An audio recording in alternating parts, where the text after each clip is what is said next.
Welcome to Cutting Edge Catholics, a podcast of renewal, reconstruction, and resistance by voices within the independent Catholic movement. For more information on inclusive Catholicism, please visit extraordinarycatholics.faith. And now, meet your hosts, Reverend Dr. Trish Sullivan-Bonney and Reverend Dr. Jayme Matthias. Welcome to Cutting Edge Catholics, a podcast of renewal, reconstruction, and resistance. I'm Father Jayme Matthias, and today we have a special guest. Originally from the UK and ordained a priest for the American Catholic Church Diocese of California in 2000, he has worked as a parish minister within Catholic and other communities over the years. His experience as a hospice chaplain and in leading retreats and workshops continually convinces him of the reality that God is active in every person's life at all times. He is now semi-retired, living in Vancouver, Washington with his husband, but is still offering spiritual direction and counseling for individuals and couples, especially those experiencing life changes such as aging, marriage, retirement, and bereavements of all kinds. His interests include theater, writing, and being invited to guest preach at parishes. Join me in welcoming Father Kevin Yell.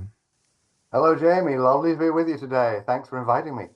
What a delight to have you with us, Father Kevin Yell. You and I go back quite some time within this independent or inclusive Catholic movement, and I always love the time that we spend together, which is why I'm excited that you're here with us this afternoon to be able to introduce you to our audience. Tell us about yourself, Father Kevin. Tell us about your life and your interests. A potted version. Okay, yes, people will, as you said, guess quite quickly that I'm from Britain, from England, and I'm a product of the 1950s and 60s. So grew up as a child as Vatican II was coming to fruition, and people were thinking about changing stuff. So very much brought up as a Catholic in Britain, which we are only, certainly with only then about 10% of the population. So always been a rather special group. Which was always very interesting, being Catholic in Britain, which is, it's got a very different relationship between church and state. And English Catholicism manifested itself very differently because it was very much it was only about 130 years old back in England when I was born.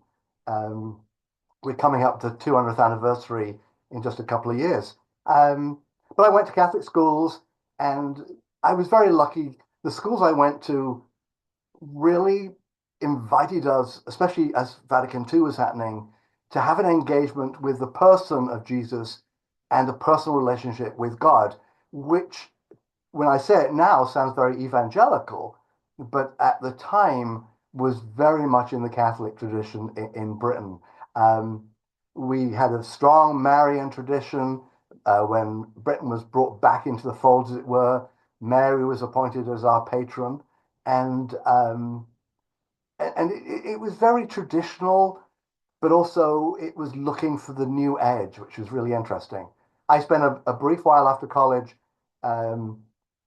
with a religious community, the Institute of Charity, otherwise known as the Rosminians, not very well known in America, but much more well known in Britain and Italy and then across the world, Ireland and places.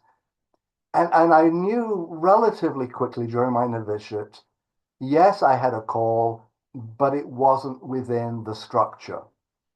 And I won't go into the personal experience of sitting in my room one day and what happened, but I was literally looking through the window and the voice in my head, because we pretend we don't hear voices in our head, but actually I think most of us occasionally do hear voices in our head. And it just said, you're on the wrong side of the glass. You need to be on the other side. So we had a wonderful goodbye ceremony in the novitiate. And then I went out into the world, got a job. But my love has always been both liturgy and theatre. And so when I got to London, 23 maybe, I started working in those two fields as well as having a full-time job.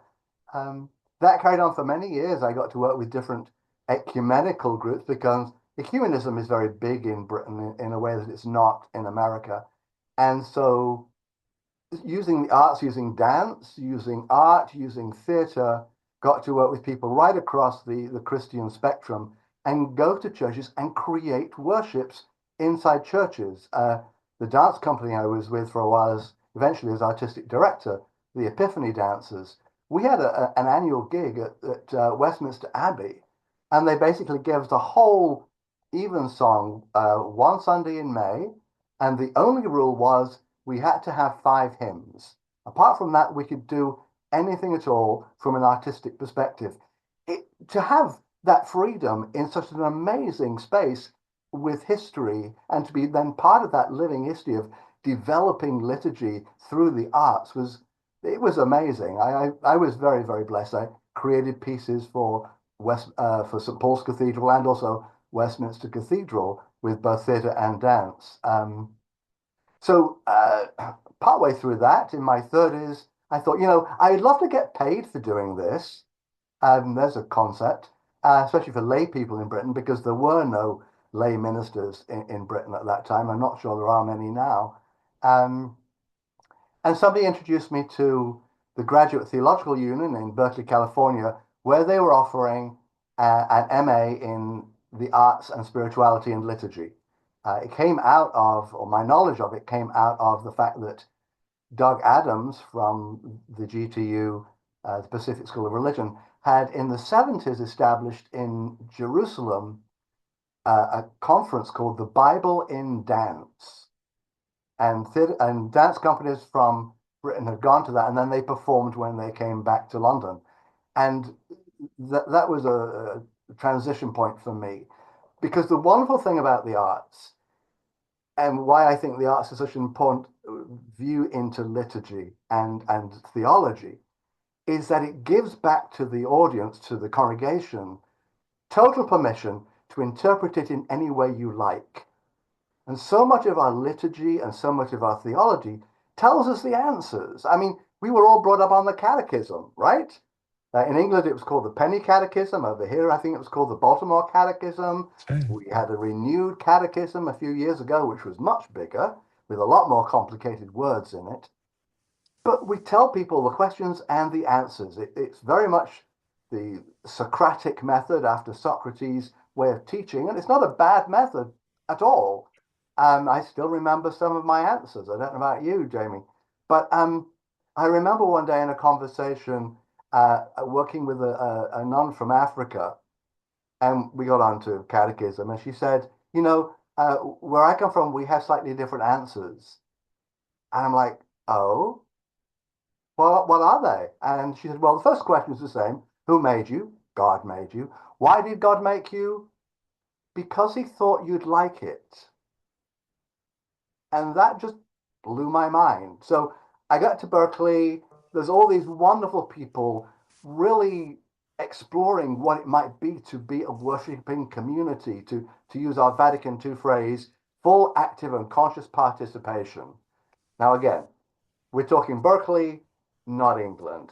I was in culture shock for the first 3 to 6 months because it was definitely not very English. And I really had to learn to let down some of the barriers and participate in ways that I never thought was possible. So from there, I started working in Catholic Roman parishes around the San Francisco Bay Area, Oakland. I spent 18 months in San Francisco at St. Agnes, and then I spent a year as a student at St. Pascal's, and then moved to be there full time after graduation, and St. Agnes, so for 6 years. And that was amazing, because the first day I was there, the pastor said, and I was going to be there as the pastoral associate, as a paid lay position. But he said, and he meant it because he repeated it years later, anything you want to do, the answer is yes. And I will be forever grateful for that. Did I make mistakes? Absolutely.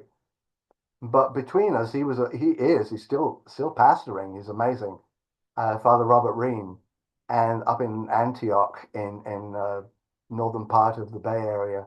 And between us and an amazing ministry team, especially the musicians, we basically took the community on a 5-year journey into learning liturgy through the arts and through learning their own experience and response to liturgy by being willing to let go and ask people what they saw. So that's my story of how I got here. I did hospice chaplain after that because it became obvious in the diocese that they didn't really want me to stay around too much. I was a bit too much of a challenge.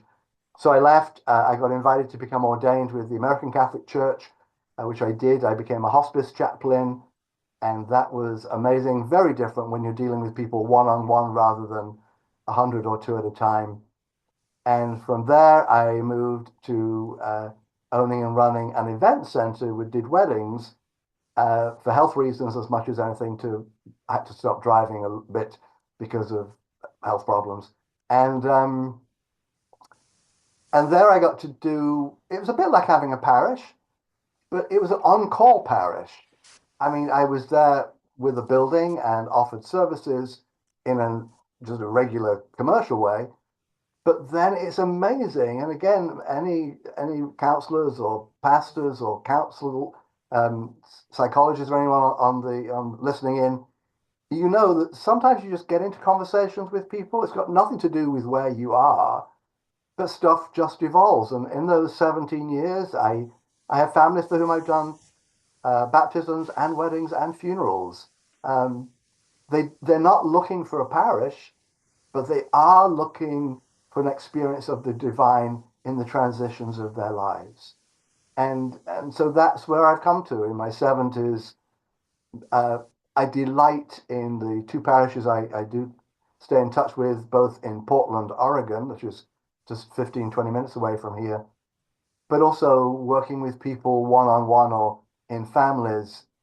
And then just starting from the question of where are you and where is God for you and who is God for you? It's like an inverted catechism. Rather than us being told the right answers to the right questions, it's giving people permission, which I think is where we are at in the 21st century. Asking people, what are your questions? And, there may be a contemporary answer. There may be an answer from the 3rd century. I wish I was a better historian. But we have within us and within our full history so many wonderful answers and explorations and just discussions. And I just want people to have that richness.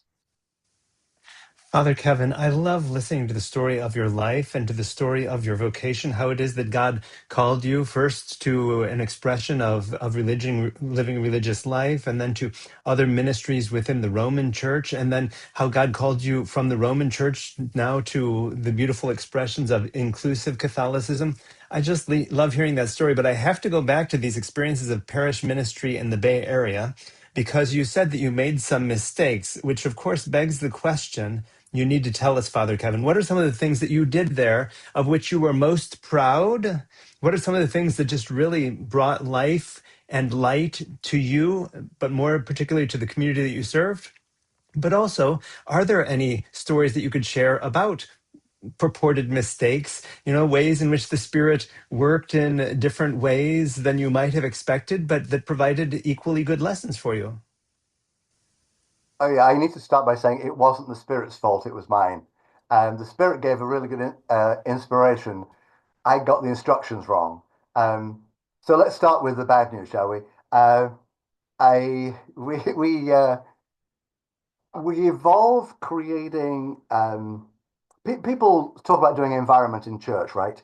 That became one of the main things we did. We rather than just seasonal things, we would have an annual, we grew to having an annual theme of liturgical environment. We would literally evolve the space. Now we had a very modern space. It was a converted gymnasium, very beautifully converted by Father Robert. And we got to play in that. It was very neutral. There was not lots of paintings and statues and Gothic architecture. It had nothing to say. We could put our theology into the building. But one Lent, Easter, Pentecost, we took the issue of journey, and we were looking at the whole thing of weaving. took the weaving as an image for the whole year, and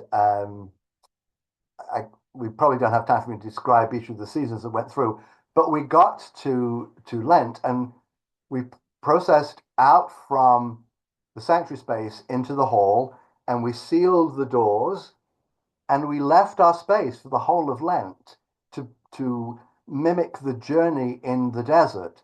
And we put across the doors on a frame, because to weave and to quilt you need frames, so we'd used a lot of frames.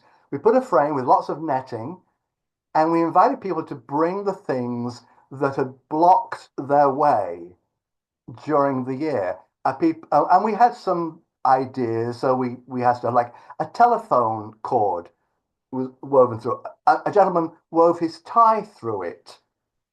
And so by the end of Lent, this screen, which had been see-through, it's like plastic chicken netting that everyone uses in their garden, was pretty covered with stuff. And the plan was, at the Easter Vigil, we would literally cut it and tear it open, and we would walk through that into the renewed church space. All of which kind of worked well. The big problem was I didn't test the chairs that we had in the church hall. Now, they're fine if you're having a social and people are just hanging out. But like most parishes, we had a relatively elderly community. Not completely by any means, but there was enough of them. And of course, as we all know, financially, they're the people who are often the biggest givers. And the pastor got a lot of letters saying, I'll see you at Easter, but I will not sit on those chairs for Lent. And I regret it to this day because it was my fault for not checking it. I should have done that. From a theatre perspective, I didn't do my work. I was not a good stage manager. I was not a good director. The production elements, the liturgical elements, the ritual elements, they all worked. I'd been working with this parish by 5 years by now, so they were used to me. And they were very generous, but they said, you know what? I can't sit on those chairs. My back can't sit on those chairs for 50 minutes. So that was my biggest mistake. The other mistakes, there was stuff that people didn't always like. I've told you the story before about the year we drowned the congregation for Lent, but but but no, they weren't mistakes. They were just challenges. The contract we had with the parish was, we will give you the most beautiful beautiful Christmas and Easter you've ever seen. But Advent and Lent belong to us. And it was a journey.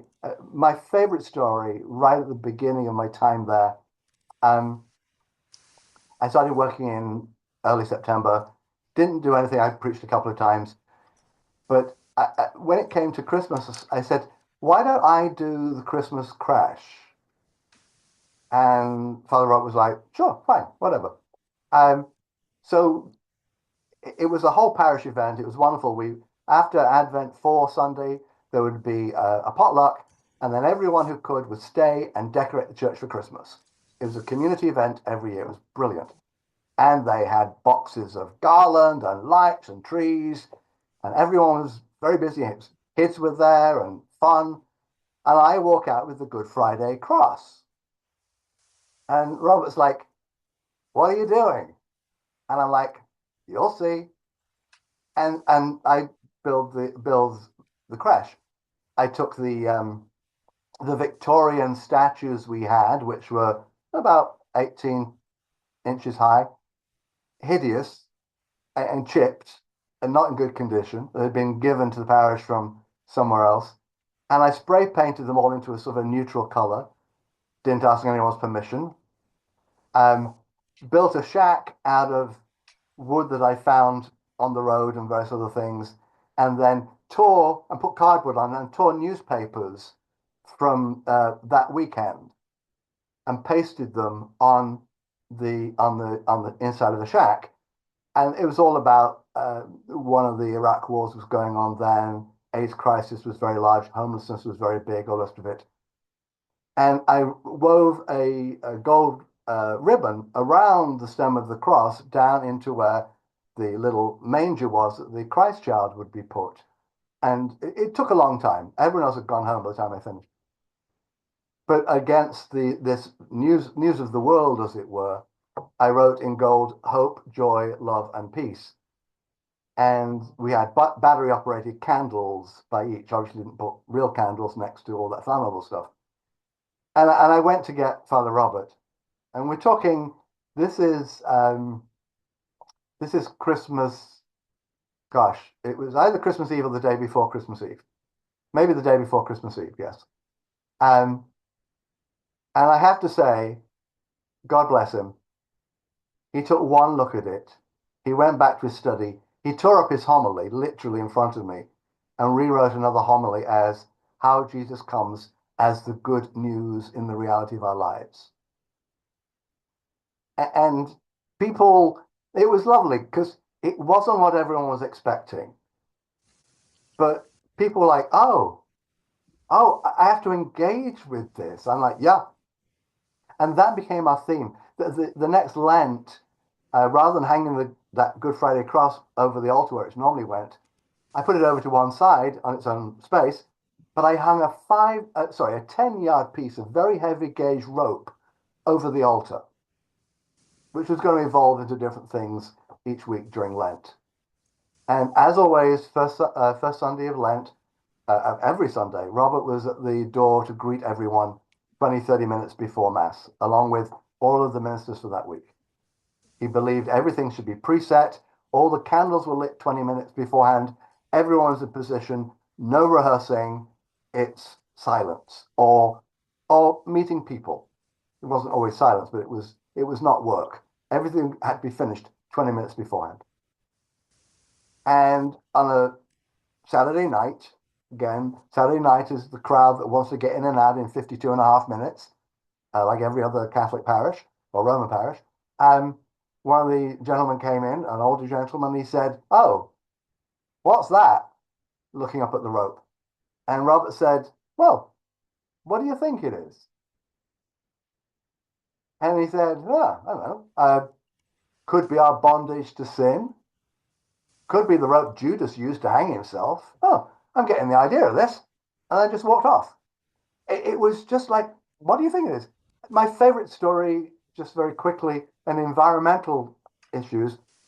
I was doing another Lent, and the idea was that we'd have everything off angled. It would be angular. Nothing would be vertical, apart from the cross that we actually made out of branches. But it needed something. I got it finished. I did this one mainly with just 2 helpers. And so we had branches hanging from the ceiling, huge branches hanging from the ceiling, a fabric going at an angle. And it needed something. And the only fabric I got left was 5 pieces. So I knotted them together, 6 pieces. I knotted them together and hung them right next to where the cross was. And visually, as an artist, this was the space I wanted. The number of people that first weekend of Lent that year who came up to me and said, I know what those 5 knots mean. And I was like, great, tell me. Because for me, all they were was the completion of the artistic integrity of the space. But they went on and did their own theology. They were theologizing about what they saw, and they were engaging with it as they grew to do quite often. They didn't always like it, but was the greatest compliment I think an artist or a priest can be given is, I don't get it, but I trust you. And to build that level of loving trust, and we had a lot of fun. I mean, there was a lot of laughter, and people, could come up to me and say, I haven't the foggiest idea what you're doing. You must be mad. And I'm like, yeah, probably. It's okay. But I'll be back next Sunday. Okay, that's all. And to play with people, we don't play enough in church and liturgy. And it's this both and of having great, clear intention and vision and purpose, and then letting it go. Because artists and clergy are share one thing, and that is generosity. Our job is to give it away. We have to give it away. If we are in any way hoarding it, we have completely failed in our ministry. Father Kevin, your words bring to mind an image from my early days of formation as a young conventual Franciscan friar. I remember that when I first joined the seminary, when I first joined the friars, one of our formation directors was fond of talking about structure and freedom. How in religious life, first we have to learn the structure, and then after that we can learn how to be free within that structure. And it just strikes me that, especially within the Roman Catholic tradition, many of us have learned the structure. We can tell you every part of that canvas, but then when it comes to being free, especially with respect to the church's liturgy, I think we're just so used to doing everything as prescribed by the church that when a person like you comes along and really just challenges our notions of what could be, the possibilities that are out there, I think it really opens our minds and our hearts to what could be and how it is that God could be working in other ways than just the rote expressions of prayers to which we are accustomed. But Father Kevin, I would be remiss if I didn't ask you about that line that you tried to slide in there so coyly about you drowning a congregation during Lent. I'm sure that all of our listeners are wondering, what is he talking about and how did he drown these people, and what was the congregation like after? Was there anyone left after he had drowned them during Lent to celebrate the new life of Easter? So I've heard the story before. We were fortunate enough to have you come to Austin, Texas, and to present a parish retreat for us. And for any of our listeners who are looking for a retreat master, for someone to lead a retreat, Father Kevin Yell is your guy. Contact him outside of this. But in the meantime, Father Kevin, for all those people who are scratching their chin and wondering how it is that you drowned this congregation during Lent, tell us the story. Of course, what I want to say is, what do you mean? You don't drown everyone? I thought everyone drowned everyone. Okay. We're all used to Lent being we empty the font, we do desert, we maybe have a little bit of water for people to make the sign of the cross when we come in, but we're so used to this desert image for Lent. But once every 3 years, the first reading on the first Sunday of Lent is the Noah's Ark reading, and I said to Father Robert, how about instead of doing desert, we do flood? I mean, our readings, and I need to say, for all this wackiness I'm talking about, I, I really always try and ground. I do. I want to be challenged if I'm not grounding it in Scripture and the best of our church tradition, and I mean that in the widest 2,000 year sense and holistically, East, West, whatever. So this is very much a biblical approach. We're going to have baptisms at the Easter Vigil. We always had baptisms at the Easter Vigil, both adults and children. And I was also in charge. I did RCIA, and I also did the baptismal prep for the people who were baptized outside of the RCIA. And one of my lines in that is, what do you want to leave in the water? We're going to baptize you. We have an immersion font. We are going to literally baptize you and immerse you in the water. What do you want having left in the water? And I remember one couple outside of RCIA for the adults, children could be baptized at other times of the year, and their parents and godparents would have to come with 2 sessions and a rehearsal with me. It wasn't a high bar, but baptisms were always done in the Sunday liturgy. So 2 or 3 times a year, we would have a baptism Sunday, and 3 or 4 children would be baptized. But I would do the prep sessions. And the question I would ask, and frequently, as we all know, a lot of Roman parishes put the bar very high about you have to be a regular member, you have to do this, you have to do that. We did not hold with that. We invited people to come on a regular basis, but we didn't put that as a bar. But they did have to come for the prep sessions. And so talking about baptism and dying with Christ to people who have hardly been churched since their 10th grade, if then, was a leap. And one of the ways I would talk about it is what do you want to leave in the water? What of your past? Well, when you're docking with babies, that's silly. But it was amazing because these parents who were not church frequently, they came up with amazing things. One pair of parents, and I will get to the story, I promise you, but this is the necessary background. One pair of parents said they'd adopted their child. They were unable to have children, and they had adopted a child whose mother had been a crack addict. And after I'd asked the question the first week, the second week, they had a whole list of things they needed left in the water, including the fact that their new child was a girl, misogyny, inequality, all those things. It was brilliant. I mean, didn't need to go anywhere else. We just spent the rest of the session talking about what is it we can leave in the water that in Christ does not matter, that it will not be judged in this community, will not be held against them. And it was great. So that was the springboard to like, why don't we give the whole parish this opportunity? So first pre-Lent, got a team together. I found some photographic paper, which photographers use as backdrops for portraits. It comes in all colors. We got it in gray, 9 foot wide, cut it into about 15, 20 foot lengths, put it on wooden rods and we dyed the rope purple. And it went from the rod all the way up to the ceiling and then back down to cinder blocks that we turned each week to raise the water level, and then painted them with black and magenta and purple. And it was a Jackson Pollock met who knows else, Rothko or whatever. And they were quite dramatic and very dark.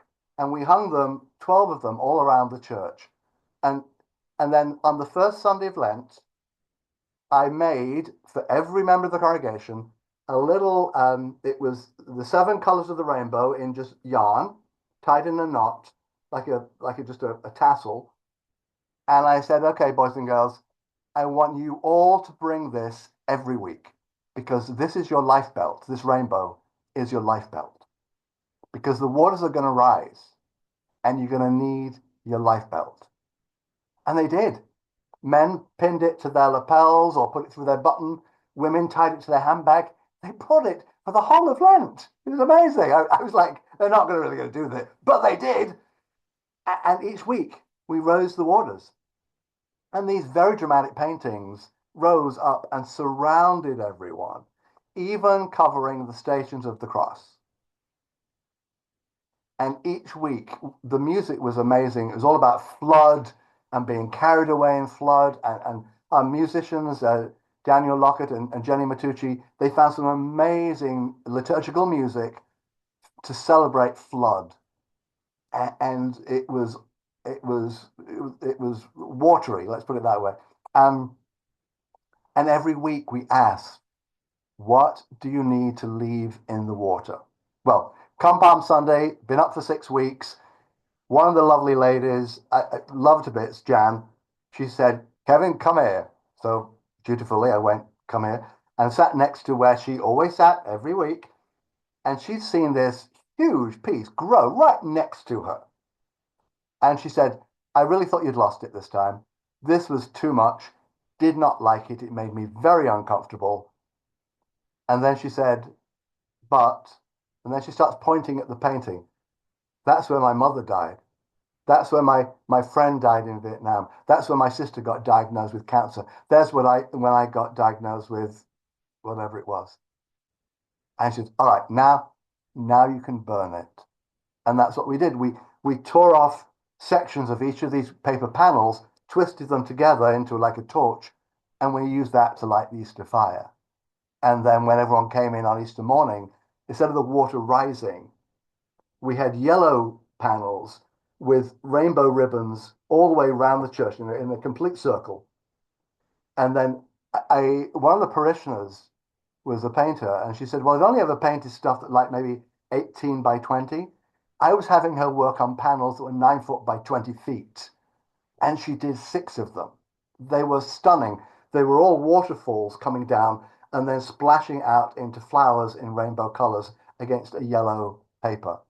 So instead of the water rising during Lent, for Easter, the water falls to bring life. And we literally had that surrounding the people.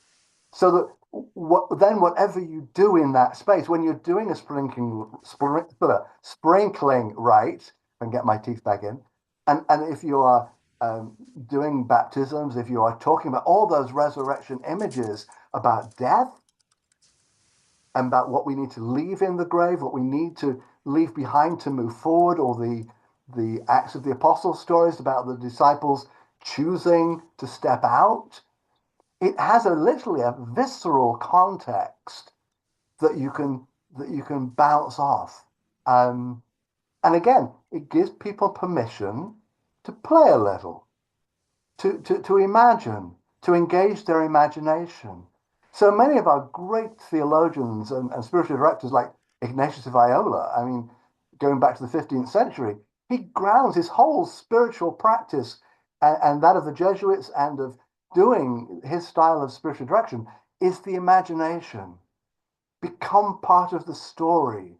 See yourself in the story because it is in you and you are in it. It's not a separate thing over here in a book. It's actually in your own visceral physical life. And by just inviting people into that, so I drowned the congregation for Lent and lived to tell the story. Father Kevin, I love speaking with you, especially because I think you call forth from us an artistic side that many of us, due to life's busyness and challenges, tend to set aside. And so it's fun just breathing in and being inspired by all that you're saying today. We've talked about art and its place in liturgy a bit today. We've talked about dance and its place in liturgy today. What I'd like to ask you about is the place of theater in liturgy.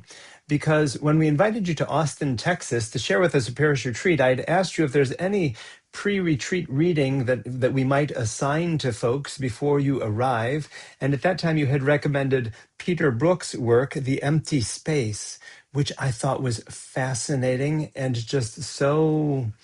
It made for tremendous discussions even before you had arrived, because Peter Brook, in his book, The Empty Space, speaks about the deadly theater, the holy theater, the rough theater, the immediate theater. And for all who work in liturgy, there's just a lot of wisdom that we can get from that book. So I'm interested in exploring that part now.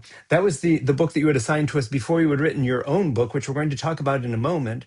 But before we get to that, tell us about this book and how it ties to your experience of theater and liturgy. I know that we've seen here in Austin and have enjoyed a book of plays that you had written to be used in various liturgical contexts. Help to set the stage for us to talk about your book on liturgy and theater by giving us a sort of an introduction to how it is that the Lord has brought you in through this path of artistic creativity, through dance to theater. I like to remind everyone that as far as I know, every known culture, theater or ritual and religion always begin together because all theater is about the gods and everything about the gods is done liturgically and ritually.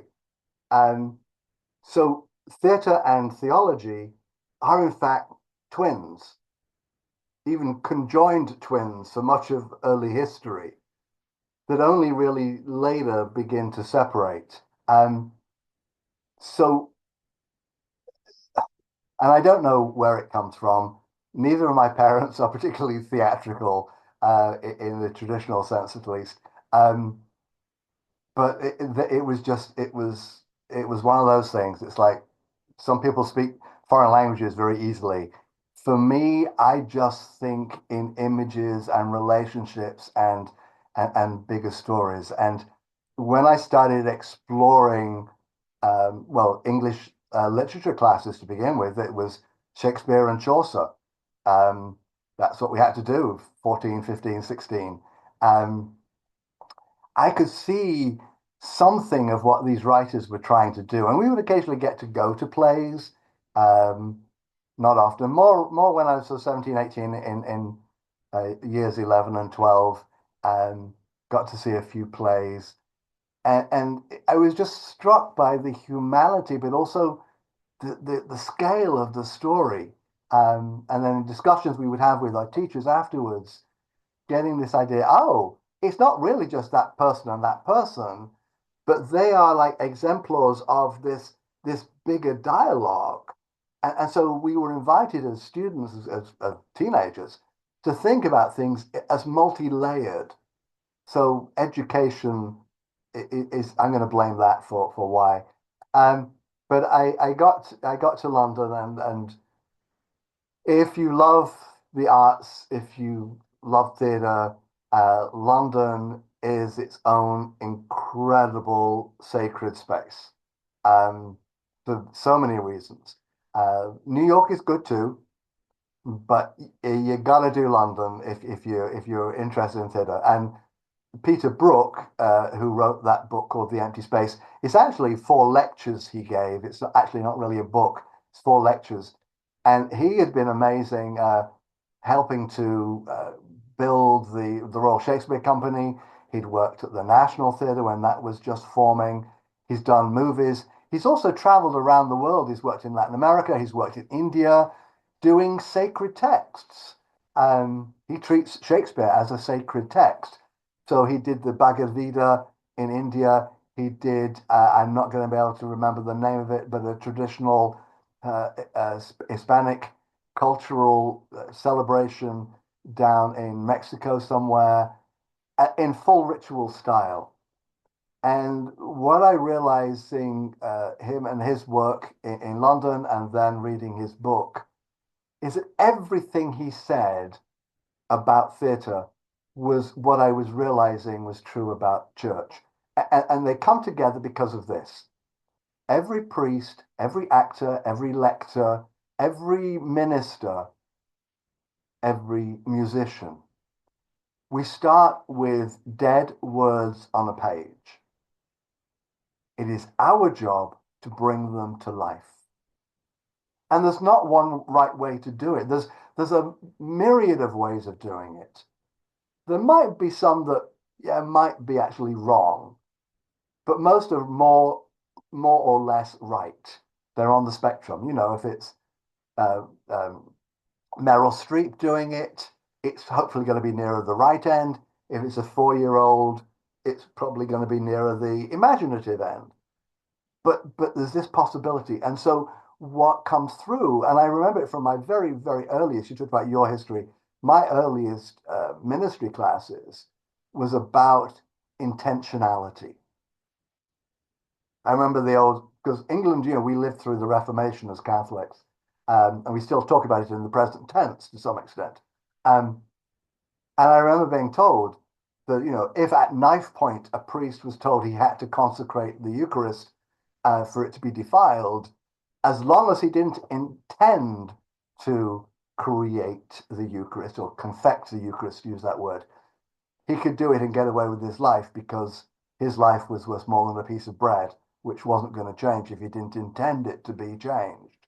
Now, this is very pre-Vatican II theology, I admit, but intention was built into my DNA as being the essential thing within liturgy. And I think when I get a chance to work with seminarians and even clergy who've been working for a while, or lay people who are leading parishes now and certainly leading prayer and sacraments, the thing that actors spend so much time doing is learning how to, first of all, be clear about our intention and then express it.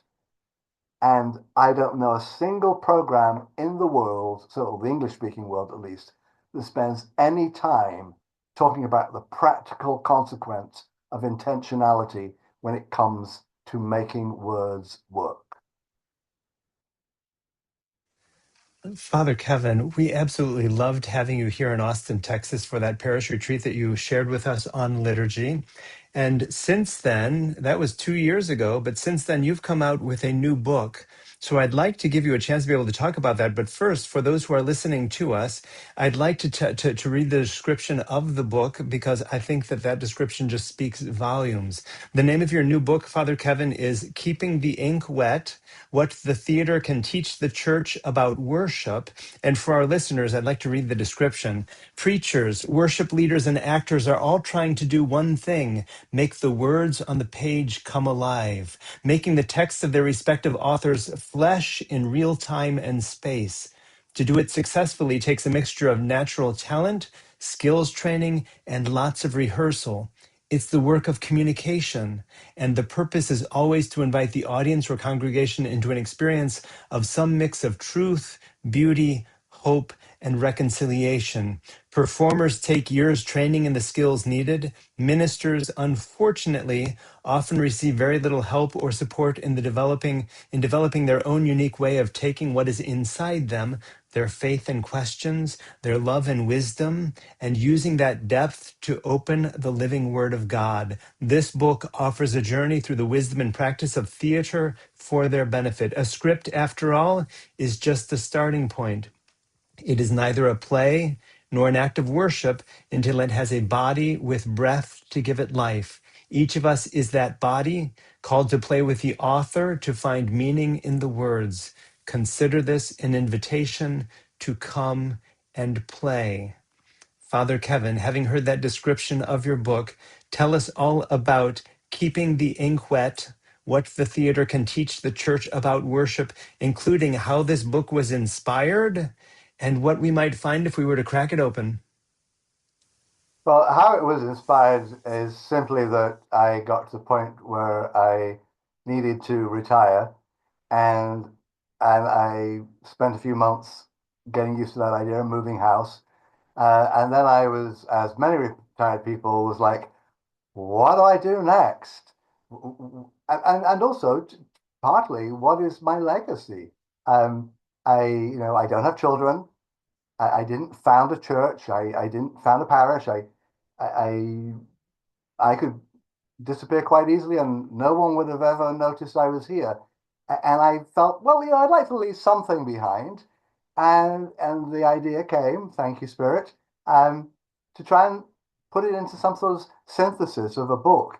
So I took the process of actually creating a play from casting the play right through to closing night and paralleled that with what happens with us with liturgy, both in terms of calling people to ministry, whether ordained or not, right through to what's it like to do 8 shows a week for 2 years or 20 years or 50 years. Um, there's there's so many parallels. So that was the genesis, and I thought it would be a little book. I didn't realize I had so many words I wanted to share. So that was a novelty. But it really is an attempt to provide an invitation to skills. I'm so aware within all our Christian denominations, right across the board, but especially within the liturgical ones, where we have become, as one of my teachers said, we're meant to be people of the book, but we have become people by the book. And as I've heard you say, I was taught to say the black and do the red, from the point of the old missalette and sacramentary. So I want us to find the freedom. And the truth is, just in case people are thinking that by progressive, which I am in my theology, I want to not answer the needs of more traditional parishes. That's not the case. Everything that Peter Brook says in The Empty Space, and that I would want to say, is that communities find their different ways of doing liturgy, doing ritual. And I'm not about to say that should be limited. Do I agree with the theology sometimes? No. I think some of our pre-Vatican II theology, which got put into our liturgy, is actually wrong. It comes out of a dark place in our history and needs to be changed. But if somebody prefers to pray in Latin or to worship in Latin, That's fine. The rules of communication still apply because liturgy is not magic. And when we reduce our liturgy to, oh, I need a special person saying special words over special elements in a special place so that it changes into something else, and then pretend we're not talking about magic, when we've just defined magic, we need to be more honest. So it's an invitation to play with, and I keep using that word because I think it's the only one available, play with this idea that God is inviting us into a relationship. And the big thing is, God doesn't need liturgy. We're not doing it because God has said so. There might be stuff in the Jewish scriptures, in the Hebrew scriptures, about what God requires, but the bits that we carry into our scriptures are largely um, walk humbly, love tenderly, and do justice. I'm sorry, I've got those in the wrong order. Sorry to the writer, but we're not asked to do anything liturgical. Clothe the naked, feed the poor. Yes, we're asked to do those. We're not asked to do anything except do this in memory of me. So it's all about, for me, my money, it's all about relationality, which therefore means that relationality has to be at the heart of our intention. So when a priest comes out, or somebody, anyone comes out and says, "The Lord be with you," and they're looking at the book, if I said hello to you and didn't look you in the eyes, you'd be thinking, well, either he's got a really severe psychological problem, or he doesn't really care about introducing himself. And rightly so. So our words have to carry our intention, and we have to sort of guard ourselves to be authentic in that moment. And this is where skill training comes in. Because if an actor doing 8 shows a week in a Ibsen play or Shakespeare or something didn't have any skills, they wouldn't make it through 3 weeks. I've been in productions. I did a 2-man show in 2018 about 2 folks from the First World War, just 2 people for an entire evening. If I didn't have any skills to rely on, I would not have made it through the 3rd weekend. It would have been utterly exhausting. But skills are not enough. There's also got to then be enough presence. We talk about, and I remember again another teacher saying, it's relatively easy to believe in the real presence of the Eucharist. Sometimes it's really difficult to believe in the real presence of the people in the space. Are we actually there? And so to be there is an invitation to relationality. So this is what we're playing with, that we as ministers need to develop the skills. So even on the days where it's challenging, even on the days we've heard some bad news that morning, to use a theatre phrase, the show must go on. Well, sometimes it doesn't. It's okay to say, no, I have to go because my parents have just been hurt or something. But in many, many cases, we've all been in situations where this is, saying mass or leading a service is not what I want to do today because I've got so much going on in here and in my life and all the rest of it. But I've also got this commitment to this community. And having skills really helps us to bring our own presence, not to be there instead of the presence, but the skills help us to channel that presence, however difficult it might be in that moment, to actually be fully in ministry. It's easy to do it when it's our first mass or we're doing a wedding for our cousins and their boyfriend or whatever. There's enough adrenaline to keep us present. But, on the 14th Sunday after Easter or in Pentecost or ordinary time, whichever system different churches use, and there are readings that we've heard a million times, and I don't find anything to say about them. We need skills. And there are people who teach us those skills for a living. And it just seems to me we need to avail ourselves of that. Father Kevin, so many of us who are formed within the Roman Catholic tradition were told, as you had suggested, to say what's in black and to do what's in red. And I've always believed that is so much more than that, partly because I was formed at the Washington Theological Union, where Father Dan Grigacy, who taught us presiding, had an eagle eye. And as we reviewed the videotapes back in that era of ourselves doing practice liturgies, he would point out so many things that many of us would not have otherwise noticed, which was a tremendous blessing. Felt like a curse at the time, but what a blessing looking back on it and being able to say, wow. Because now I think one of the things, going back to what you say, especially when it comes to things like eye contact, one of his points was, when you say the Lord be with you, who are you talking to? Or when you are saying a prayer, who are you talking to and how are you conveying that? So anytime I see, for instance, a presider who is stooped over an altar reading a book, it creates this feeling inside of me that just wants to scream. I remember, as a result of Father Grigacy's course on presiding, that before I was ordained, I remember going to the gym and just having, because I was into walking on treadmills at that time, and I would take along the Roman Missal, the sacramentary. It had to have been quite a sight that I would just put onto the treadmill, and I memorized those prayers for as long as I was walking. I memorized those prayers, and I insist for those clergy at Holy Family and other places, if you are saying the Eucharistic prayer, why do you need to look at a book? If you've been a priest for any amount of time, there is no actor that I know of who goes on screen and is bent over her or his or their manuscript. Instead, there's something about them bringing life to those words.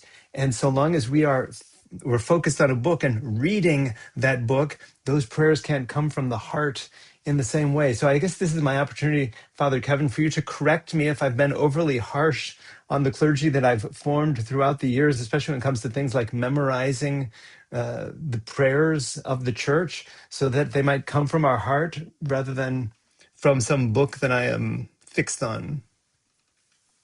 Uh, no, Jayme, I don't think you're wrong. I think you're a hard taskmaster, but there's nothing wrong with that. It is definitely, we were not required to learn the prayers by heart, but what every week we had to, in our homiletics class, we had to learn one of the readings by heart. And in our small groups, say the three of them to each other. Um, and there is a great virtue in knowing stuff by heart. There really is, because until you put the book down, you can't really, what I would say, deliver it. So it is definitely something to be aimed at. The challenge, however, and here I would sort of speak up on behalf of people who, especially coming along now, the challenge, as it is with, for instance, Shakespeare and others, if you're trying to ask me to say something that I don't believe, very hard to commit it to memory because we resist it. Um, so part of the problem is we in the independent network of parishes where we may not be literally tied into the sacramentary or the Catholic lectionary or even the Episcopal Book of Common Prayer or anything else. The first thing to do is say, do you believe these words? Now, I don't get a choice to believe Shakespeare's words or Ibsen or anybody like that. This is the words, and this is my job, is to say them. But when it comes to theology, um, the communication challenges are just the same. But I do get the chance to say, yeah, I can't say that. I will not say that. Theologically, I cannot go there. I know, the easy one is inclusive language. We have many, thanks be to God, women and others of binary and non-gender specific ministers and indeed bishops who need different language. And I think it's right that we challenge the language. But I do, support you in saying, speaking from the heart. The caveat would be the challenge to fine preaching requires something more than that is possible to do every week without notes, I would say. I was lucky, and I've nearly always been part of a preaching rota where I would preach once a month. And at that rate, yes, I could pretty much do a homily from memory, or at least, very, very limited notes.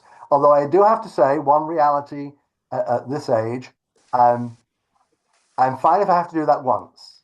My challenge is if I have to do it twice on the same day, because and it's happened too many times. It even happened when I was with you for Pentecost a couple of years ago.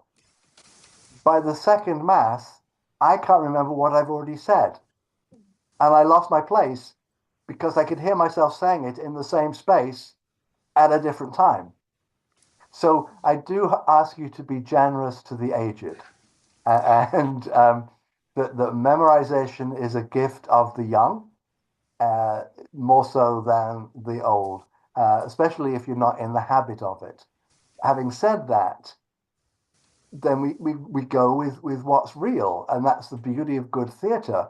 If somebody doesn't know their lines, or if they've had to step in for somebody at the last minute and they have to carry a book on stage, there are better ways and there are worse ways of doing it. So we don't pretend we're not holding a book, but we find different ways. For example, you just said about saying, "The Lord be with you." A presider has to use three different conversations in the context of a liturgy. First comes announcements. "Hello, everyone. Love to see you. Thank you for coming." They may say it at the beginning, may say it at the end, but there will be what I would call familiar dialogue, or familiarity dialogue. Then there's the invitational prayer, where I'm speaking to the congregation. "Let us pray, blah, blah, blah, blah, blah." And then there are times we talk to God. Are those three voices the same? Do they, and more importantly for me, do they come from the same place in your body? I was working with a to be ordained priest last year, and she'd asked me to do some sessions with her prior to ordination. She'd done seminary training, and she'd taken her presiding classes and things like that, but she wanted to be refreshed. And a large part of what we were doing was me getting her to breathe, because most people breathe from here up. And when we breathe from here up, there is no grounding in the words. So a lot of it is teaching people how to breathe lower and lower and lower down. And I sometimes say here, breathe as if you're breathing into your knees and your ankles, into your feet. You're breathing up from the earth, because it changes where your center of gravity is. And when we change where our center of gravity is, words mean something different. I said it was when I was with you, and it's in the book as well. Every time in our life, and you and I are both old enough to have said it many times, we say the words, "I love you." We mean something completely different. I love pizza. I love my dog. I love my nephews. I love my spouse. They're all completely different loves. And, we've been together over 20 years. The way I love today is completely different than the way I loved 22 years ago. And I use the same words, but they do not mean the same thing. So learning the words is actually not the most important part. Knowing what you're trying to say is. My mother used to walk in on my sister and I when we were playing, especially if we were making a lot of noise. And her line was, "What do you think you're doing?" I would love to be able to stop ministers and others as they were presiding, not when they were doing it publicly, and say, "Stop, what do you think you're doing? What are you doing now? What did you want to do? How can we help you do that better?" Because that's the job of that's what a theatre director does. They will stop the rehearsal and go, "Stop, what are you doing? Why? What are you intending? It doesn't work. I'm over here. I'm receiving it. You might think that's what you're doing. It's not what I'm receiving." Same with singers. In their head, they might sound fabulous, like we all do in the bathroom. But on this side, they'll be like, "Yeah, no, it doesn't sound like Adele. Sorry, no, it isn't. It's not even Harry Connick Jr. It's something else, and it's not what you're trying to do." So we all need this. And that's the work I really, really love, because it's private. Um, and also, although there was a story I'd love to tell as we get towards the ending, Jayme, about when I was with you. We were doing a lector training evening, and one of your parishioners, who was very lovely and very willing, um, shared a reading she'd prepared, as several others had, and it was one from Paul. And I said, okay, that was great. I could hear it. Your spacing was good. Your breathing was good. The way you paused between beginning and everything was right. You've been well trained, Jayme's done a fabulous job.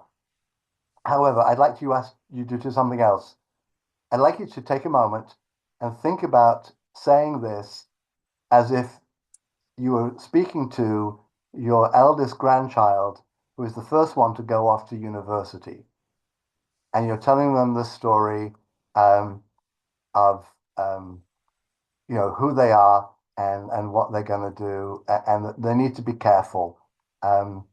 And I want it to be full of love. And she did. She took 2 or 3 minutes. We all talked amongst ourselves, and then when she was ready, and she gave us this reading of Paul. And I remember you and I both cried at the end. And I don't think we were the only two, because she had imbued Paul's words with so much love and compassion, as only a grandmother could, that they became different words. And their intention and their meaning were carried in the. I don't know if you remember that moment. I do, Father Kevin. So, what I recall about that moment is you were kind enough to work with our proclaimers of the word here at Holy Family. And from my perspective as pastor, we try in our own limited ways to find small ways to be able to help those who are participating in various ministries of the church. And so, as pastor, I hear this person proclaiming God's word all the time. And, we all develop our own certain style when it comes to these things, so that we just naturally, we get into the ambo and we get into proclaimer of the word mode. And so to hear you stretching this proclaimer of the word in a different way, and then for us to suddenly hear her proclaiming of the word with fresh ears, it wasn't just this, I'm reading the words on a piece of paper, but it was something that was coming from her heart, that was speaking directly to our hearts. And it was a different experience. One of our resolutions here at Holy Family during this new year, 2026, is we were introduced a few years ago to something which I have been told is called manuscript preaching. We never had manuscript preaching before at Holy Family, but it's become more popular recently, where people, instead of preaching from the heart, they get up and they read to us a script that was prepared earlier in the week, which is often extremely profound and is an artistic piece. But there's just something about the connection that is different when you step out from that ambo, step among the people of God, have eye contact with them, and are not just reading words on a page now, but are actually speaking to the hearts. There's something just so moving about that responsibility. And what you're saying, yeah, it resonates with me a lot, because reading a manuscript is its own skill. And we have virtually no training for it as clergy. We read it like a lecture, and it's very, very hard to stop it being a lecture, especially if people don't know how to craft an artistic piece with balance. Um, and so it takes voice exercises. It takes the fact that we, all of us, have an amazing range of voices. We can go high, we can go low, we can go fast, we can go slow. Most people do not know how to mark up a script, let alone understand what that even means. So I don't object. In fact, as I get older, I do a lot of um, manuscript preaching myself. Not entirely, not exclusively, but in terms of, especially one parish where they have a Lutheran background as well as Catholic. Um, the Catholics want 10 minutes or less, the Lutherans want nothing less than 20. So you're sort of caught in the middle. And it's fine talking about something that I know a lot about, like my own book. But if every time you speak, you're having to actually dig into something that's new to oneself, you need a little bit more support. But how you deliver it then is where the skills come in. And so it's not about, even with preachers, telling them what to say. It's helping them say and communicate what they want to say. So that's a whole other skill set. And a lot of very good lecturers are lousy preachers. Um, and it's not because they can't do it, it's because no one's ever invited them to take the challenge of how to use their body in this way. Um, and different people will have different choices. Plus, you've got a whole plethora of people out there in the pews, some of whom want the emotional connection, some of whom are terrified of the emotional connection, and they want to keep it all in their head. And other people are like, just get on with the communion so I can get home and all the rest of it. So we're trying to do many, many things at the same time. And I take what I call the Mozart approach. And that is, it's my concerto. This is what I'm delivering. I actually know what I'm doing. I am Mozart after all. Enjoy it or not, that's up to you. And I think it's perfectly okay if we've done the work to say, look, this is what I'm doing. And I know this might be too long for you, or this might be too short for you, or this is on a subject that makes you feel uncomfortable. Yeah, that's why that's why I'm here. You don't have to like me, but I think we have I believe in speaking definitely to the people in front of us. We have to know our community. But on the other hand, we don't have to dumb it down for them. We've got to find ways to inspire, to grow, and to be authentic to ourselves. It's a very difficult balance to strike. And if we never make mistakes, we're probably not trying hard enough because we found a safe route that we never vary from. But that's boring as hell. So, I mean, for Pentecost last year, I was with you 2 years ago. For Pentecost last year, you're familiar with the poem "'Twas the Night Before Christmas." Certainly. Well, Pentecost is the birthday of the church. So I rewrote the entire poem. Twas the morning of Pentecost when all through the house all the disciples were hiding as scared as a mouse. And I did the whole homily as that poem, rewritten. It's available for print. But everyone was like, what the hell are you talking about? Hang on, I don't get that. That's the wrong. It took them a while to work out what I was doing. And yes, I had to read it because I did not know it by heart. But I'm a relatively good storyteller, so I was able to use the script and then say everything I want to do. And I had to do it twice, so I didn't forget bits the second time. But we have to challenge ourselves. There are, as preachers at least, we all only have like 3 or 4 homilies. Literally. I mean, we all come back to the same themes all over and over and over again.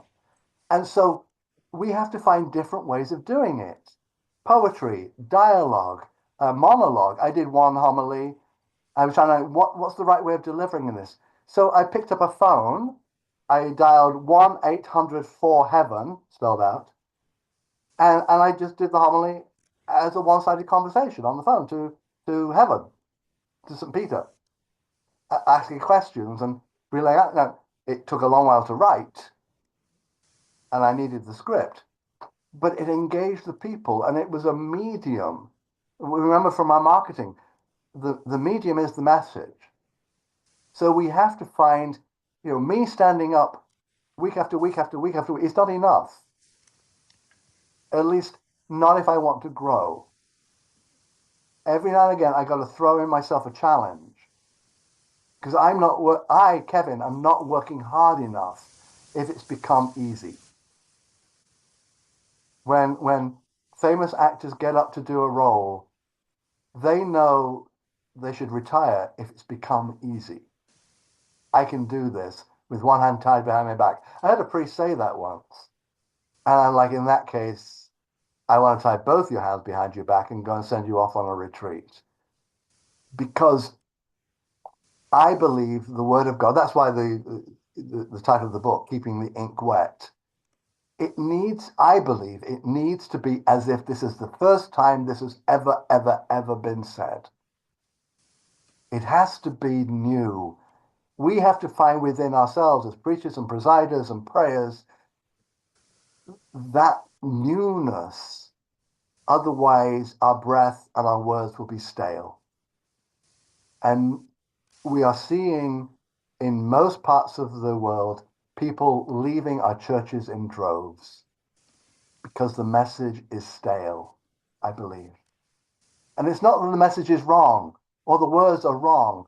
I think some of them could be tweaked, that some of the theology definitely needs to be ditched because it comes from a dark place in our history and it wasn't a good idea even then. But we have to find a way to be the word of God alive in the world today. And not just in our social justice and not just in our outreach and all of which is absolutely wonderful and amazing. But you and I and many others were ordained to be priests. Our primary function is not counselors, is not therapists, not spiritual directors, not social justice coordinators, all of whom are wonderful, wonderful, wonderful gifts. Our primary responsibility is to be proclaimers and celebrators of the word and the sacraments of God through the church. If we do not make that our main job, we should get a different job. And if we are not skilled at it and naturally gifted at it, we need to find people who can help us be better. Because the people of God deserve way more even than what Meryl Streep gives. They deserve it every time. And it takes time and it takes energy and it takes commitment and it will include mistakes. But if we have that relationship, it has to be about that generosity. And if I'm not in a place of generosity to want to give something of great value to me away, I haven't stepped up to my priesthood today. Father Kevin, we want to give you the chance to share some final words, but before that, I do have one last question that I'd like to ask you, and that is simply how it is that the Spirit is working in your heart and in your life today. If there's anything toward which the Spirit is calling you in this season and or chapter of your life, now that you've written your latest book, Keeping the Ink Wet, What the Theater Can Teach the Church About Worship, what might lie on the horizon? What interest do you have with respect to research and writing? And what might we anticipate? Well, I've started a book about story about 3 times in the last 20 years, and I really would like to get that finished this year. It, I, I really believe, and as many great writers, John O'Shea being one of my heroes with the RCIA, I really believe as we move into what the some groups would call the age of Aquarius, we're moving into an age where humans we understand ourselves differently. Young people certainly understand themselves differently. And I think how we understand a story is the lens that we can share. We as church have great stories. And we have many. The vast majority of the stories are unknown to most of us most of the time. And that's a great shame because there are some amazing ones. The more I learn about them, the more amazed I am. Excuse me. But I think John O'Shea was once the great theologian was asked, why did God make us? That catechism question. And his reply was, because God loves stories. And I believe helping people to understand their story, helping young people to realize that they think they're living their story, but they're actually usually living somebody else's story and trying to make it work. And so the whole idea of individuation, our 20s, our 30s, even our 40s, I believe that I was 50 before I began to even understand what my story was about. And I believe that's where God and God's Spirit is working today and always has worked in the stories of all of us. And I think our liturgy is the place where we get to share our stories, share our communal stories, and validate our personal ones wherever we are on that journey. So if Spirit's leading me anywhere, it's somewhere around trying to work out how we talk about story in a more generous and inclusive and fun and playful way. My good friend Dr. Michael Mansfield did his DMin in field theory. And one of the basic things I took from it was we talk so much about there being a path. And the problem with paths is they always have a right direction. He said, what if we explore life as a field and there's no part of the field which is out of bounds? It's all just, the path we make through the field and what we include. I think we don't give God enough credit to deal with our humanity. Our theology has spent so long telling us we should be honored and in awe of God's divinity, which of course we should. But if we take even vaguely seriously the idea that we were made in the divine image or made intentionally by the divine, then presumably God knew what God was up to when he made us quite so fallible and quite so incompetent and quite so egotistical and quite so fanciful and quite so possible to be addicted to all sorts of dumb stuff and yet also be lovable. So let's take God at God's word and go, well, I'm the one you made. What do you want to do with it? And see where that goes. I think it would be novel and inviting and it might challenge the church way more than it's comfortable being challenged. But I think the people of God would be very much enjoying it.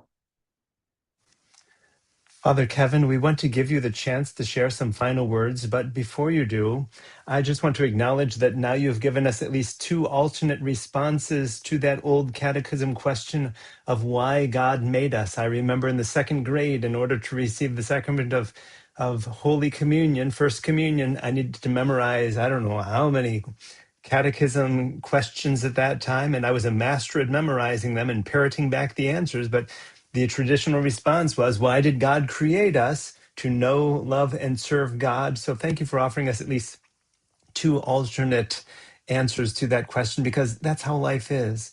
Life is not so simple, black and white. This is the question. This is the answer to that question. But instead, there's there's something beautiful about seeing how the Spirit works despite the messiness of life. And so before we give you a chance to share some final words, I just want to thank you from the bottom of my heart, brother.